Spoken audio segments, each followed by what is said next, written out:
Você certamente já visitou uma igreja, ou pelo menos viu uma, e não teve coragem de entrar.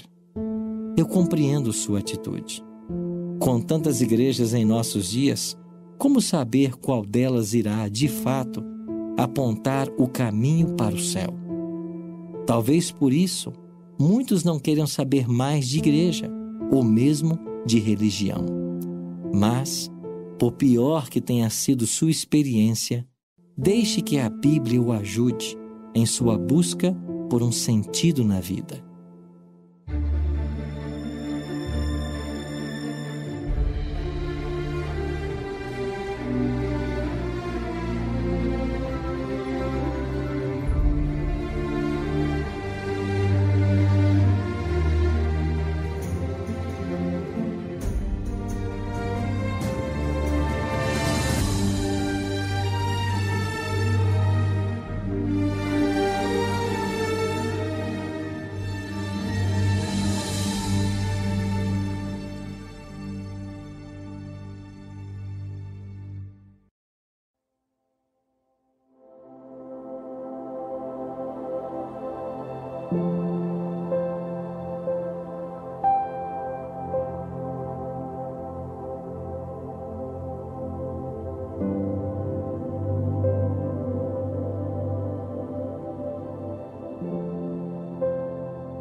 Amanhecia o dia aqui no Mar da Galileia.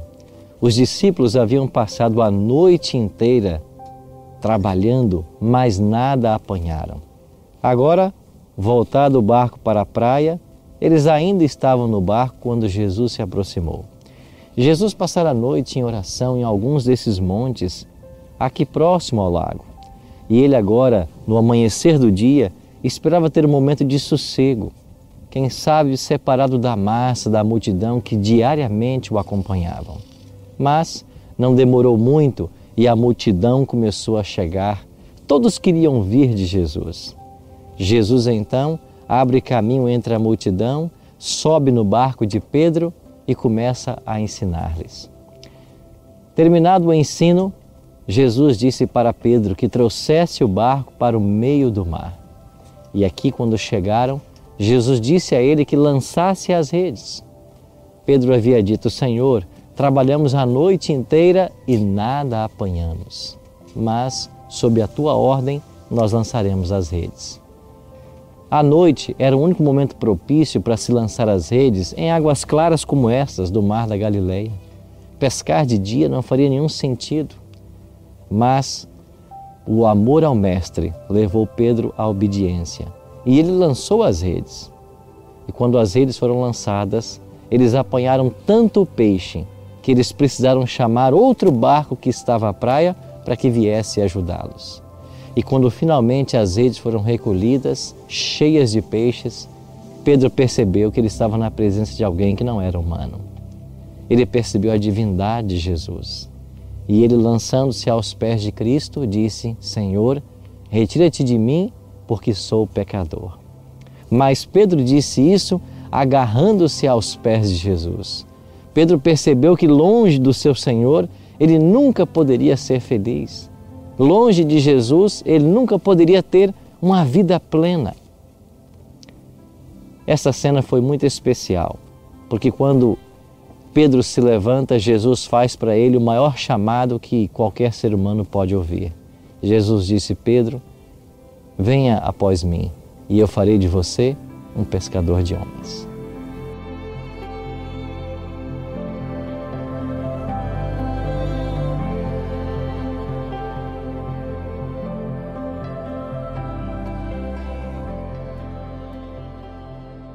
Aqueles homens da Galileia eram pescadores humildes e ignorantes, mas Cristo, a luz do mundo, era sobejamente capaz de habilitá-los para a posição a que os chamara.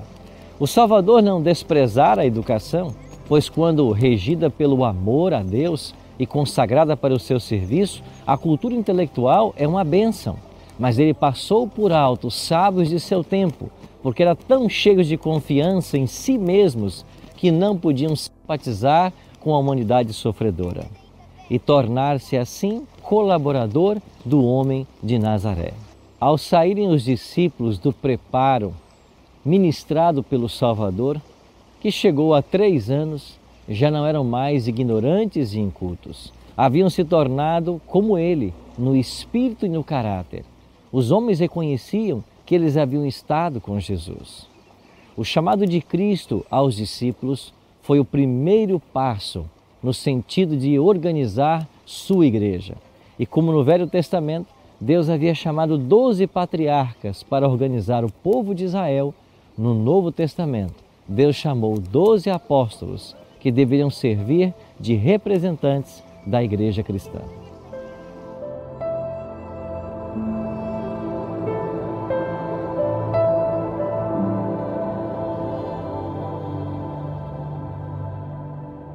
O tema da organização da Igreja de Cristo, às vezes, é um tema que se debate em muitos círculos, por causa de um texto que nós encontramos no Evangelho de Mateus. Aqui no capítulo 16, verso 18, Jesus disse para Pedro: também eu te digo que tu és Pedro, e sob esta pedra edificarei a minha igreja, e as portas do inferno não prevalecerão contra ela. Alguns acham que Pedro, por esta palavra, torna-se o fundamento da igreja, mas um pouquinho de estudo da língua grega nos ajuda a compreender de que as palavras de Cristo não são bem assim. Jesus disse: tu és Pedro, e sob esta pedra edificarei a minha igreja. Se formos para o grego, tu és Petros, e sob esta Petra edificarei a minha igreja. O apóstolo Paulo confirmou essa ideia ao escrever aos Coríntios, dizendo que Cristo é o fundamento da igreja.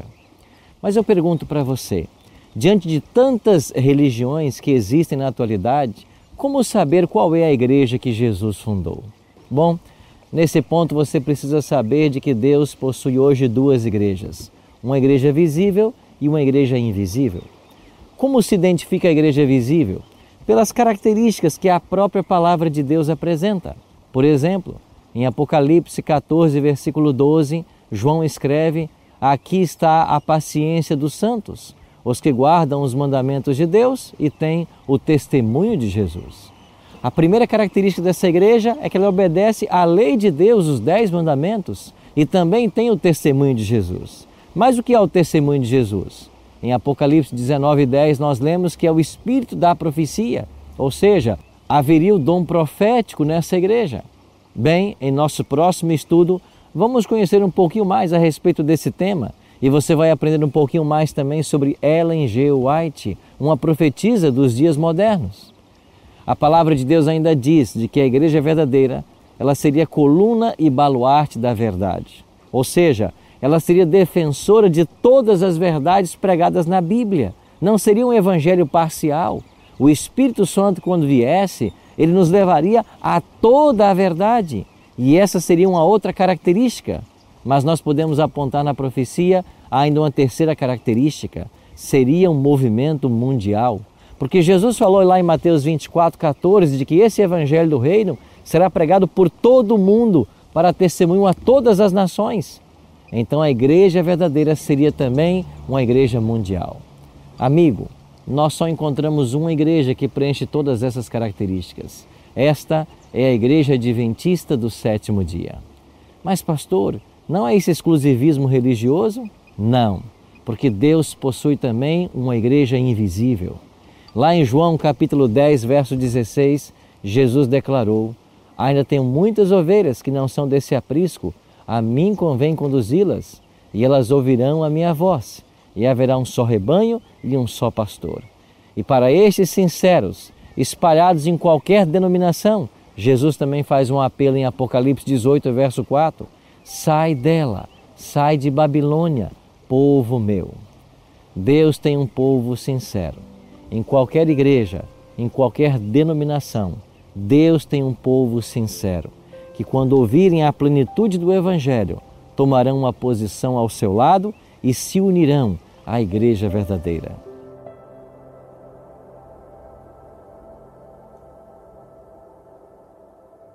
Se o Espírito Santo tem falado ao seu coração enquanto você aprende mais da palavra de Deus, eu quero apelar agora para você tomar uma decisão.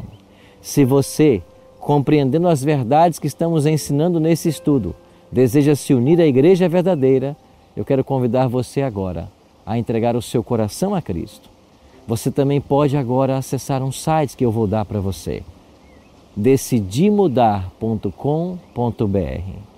Entre nesse site agora, preencha um formulário, apresente o seu desejo de se unir à Igreja Verdadeira e nós vamos visitar você. Nós vamos te ajudar nessa decisão. E eu gostaria de orar com você agora, para que essa mudança seja uma realidade na sua vida.